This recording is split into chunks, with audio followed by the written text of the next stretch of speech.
Доброе утро. Это Центр управления Республика Башкортостан, и мы с вами в прямом эфире говорим о происшествиях, которые произошли в республике за минувшие сутки. У нас в гостях заместитель начальника методического центра Норкина Татьяна Александровна. Доброе утро. Доброе утро. Да, это Госкомитет по чрезвычайной ситуации в Республике Башкортостан. Скажите, пожалуйста, что произошло в республике за минувшие сутки? За прошедшие сутки в республике чрезвычайных ситуаций зарегистрировано не было, но тем не менее произошло 26 техногенных пожаров. Не обошлось без пострадавших. Это как раз-таки вчера вечером в Бирском районе у нас пострадал мужчина в результате пожара, поскольку использовал неисправные электробытовые приборы. Вот по этой причине как раз-таки началось возгорание. В настоящее время этот мужчина находится в тяжелом состоянии, в реанимации. Да, мы неоднократно уже говорили о том, что если неисправная электропроводка или электрооборудование, печное оборудование, оно, конечно же, его не стоит применять, и всегда нужно за этим очень внимательно смотреть. Давайте вот об этом поговорим, об электрооборудовании, о печном отоплении в частном секторе и в СНТ. Да, вот действительно, как раз-таки здесь на слайде представлены основные причины возникновения пожаров в частном секторе и в СНТ. Я бы хотела обратить ваше внимание на неисправную электропроводку. К сожалению, вот современные электрообогреватели, современное электрооборудование очень мощно, и зачастую вот эти вот электросети, если старая электропроводка, да, и если еще и происходит нарушение эксплуатации. Это перегруз, да? Перегруз, или там да. Какие-то... Несколько мощных обогревателей включают, и получается перегруз, и, следовательно, замыкание, и вот отсюда возгорание как раз-таки. Неисправность печей и дымоходов. С началом отопительного сезона, особенно в частном секторе, в садовых домиках, для обогрева используются как раз-таки эти печи. Вот. И необходимо следить за исправностью этих печей, чтобы избежать как раз-таки возникновения пожаров. Неосторожное обращение с огнем при курении. Я вот хотела обратить внимание, особое внимание на этот момент. Все дело в том, что очень много у нас пожаров происходит именно при курении, в том числе в состоянии алкогольного опьянения. Ну, нежелательно, недопустимо курить в постели, к примеру, да, оставлять непотушенные сигареты.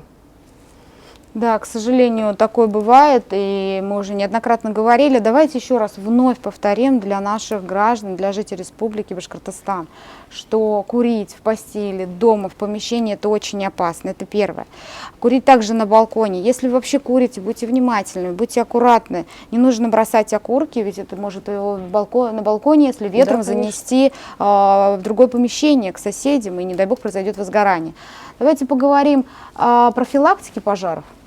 Да, как раз таки вот здесь мы на слайде с вами и видим основные меры по профилактике пожаров в частном секторе и в садовых товариществах. Обращаем внимание на печи. Применение негорючих притопочных листов. Обязательно перед печью такие листы должны быть. То есть это металлическая такая, как это, лист такой, да? То есть, чтобы, верно, если вдруг угольки они выстрельнули, то уже это будет безопасно. Они, да, там же и потухнут, и если полы деревянные, там линолеум, ну, не будет возгорания. Совершенно. Далее. Далее, наличие противопожарных отступок и разделок. То есть между печью должно быть определенное расстояние. Не вплотную печь должна быть установлена, а определенное расстояние. Ну, чтобы не нагревалось, совершенно. Да. Топка печи не более 1,5–2 часов.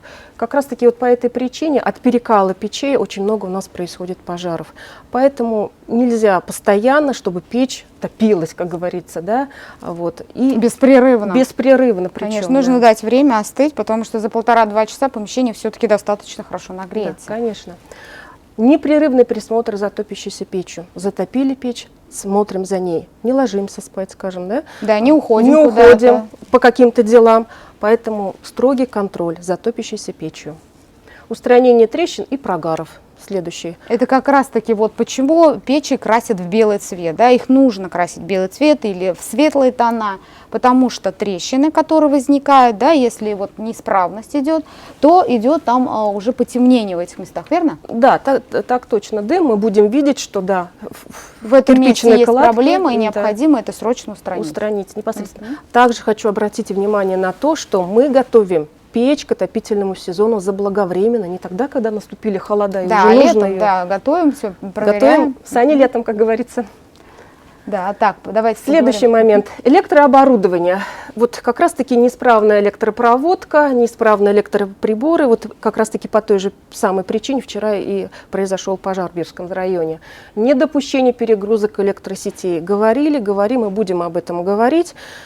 Современное оборудование, оно очень мощное, особенно эти обогревательные приборы. И когда мы их используем, проводка должна соответствовать. И элементарно даже бывает, что в СНТ, в частном секторе, недостаточно вот этого электросетей, и они просто не выдерживают этих нагрузок. Да, напряжения бывает недостаточно, совершенно верно. Необходимо соблюдать также инструкции по эксплуатации электрооборудования и отказ от самодельных изделий. Да? Это Да. вот, Мы говорим изделия кустарного производства. Есть у нас такие деятели, да, некоторые граждане, дабы сэкономить на покупке нормальных обогревателей, самостоятельно изготавливают такие вот обогреватели. И тем самым это все может привести опять-таки к пожарам. Повторим еще раз. Я попрошу подойти, показать этот слайд более подробно. Отказ от курения, применение открытого огня для сжигания мусора, разведения костров и приготовления пищи при строгом соблюдении правил противопожарного режима. То есть не нужно жечь мусор, вот вы подожгли, оставили, ушли, без присмотра. То есть это вот вообще недопустимо. Да, совершенно верно. Все должно быть находиться под контролем. Без присмотра открытый огонь ни в коем случае нельзя оставлять. Ну и, конечно же, про детей. Дети, да. Я обращаюсь ко всем гражданам, у кого есть маленькие дети. Пожалуйста, не оставляйте детей без присмотра.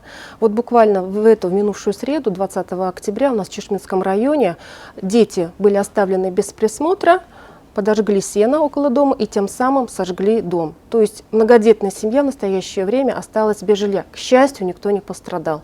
Поэтому с детьми нужно проводить беседы, разговаривать с ними именно по правилам безопасного поведения, в том числе и при пожарах. Это очень важно. Татьяна Александровна, давайте еще раз напомним про пожарные извещатели.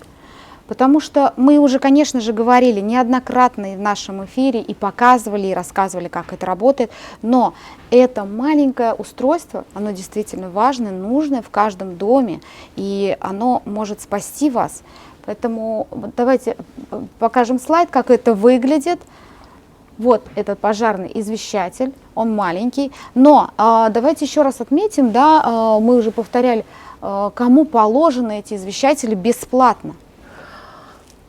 Наша республика – единственный российский регион, который обеспечивает 9 категорий граждан бесплатными пожарными извещателями. Вот эти категории как раз-таки представлены на слайде. Вот если мы в большей степени это граждане, которые находятся в социально опасном положении, малоимущие, одиноко проживающие граждане. Это перечень на сегодняшний день будет дополняться. Вот в текущем году планируют еще 2 категории добавить. Да, это граждане, имеющие статус дети войны, ветераны и инвалиды боевых действий.